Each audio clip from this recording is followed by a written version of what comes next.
Hello children, welcome you. I am going to teach you amniocentesis. What is amniocentesis?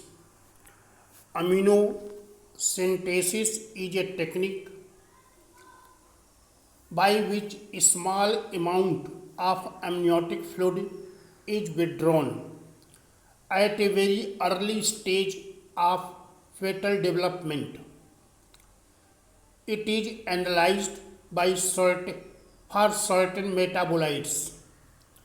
The aim of amniocentesis is of detecting any possible chromosomal abnormalities or metabolic disorder.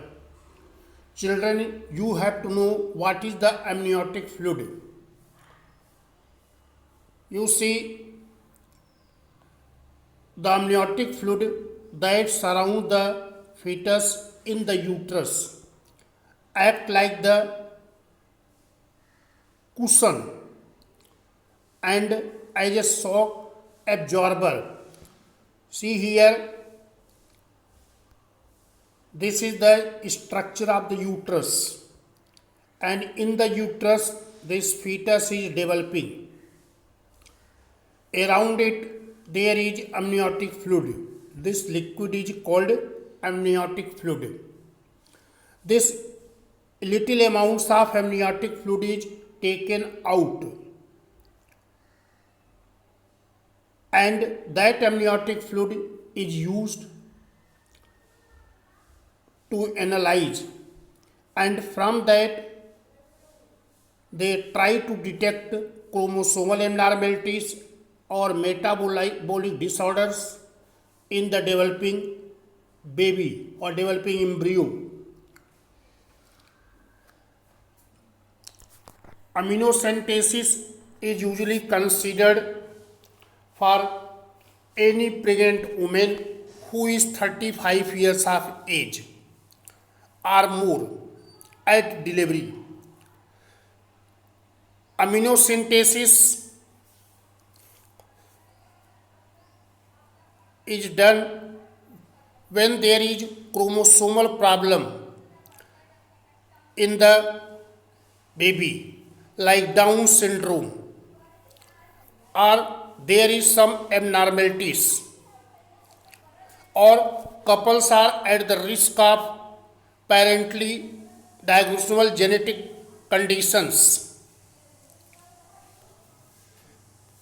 So before performing the procedure of amniocentesis, a fetal ultrasound is performed.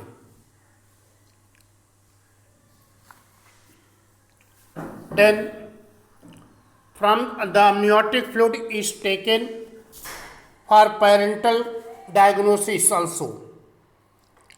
From the fetal cells taken an analysis of the karyotype. Karyotype helps to identify if there is any chromosomal aberration or defect, like there is extra chromosomes or there is any high risk genetic defect. Amniocentesis is usually done by the 12th week of pregnancy. The mother who is more than 35 years old have a high frequency of showing Down syndrome in fetus. So children, I told about the amniocentesis.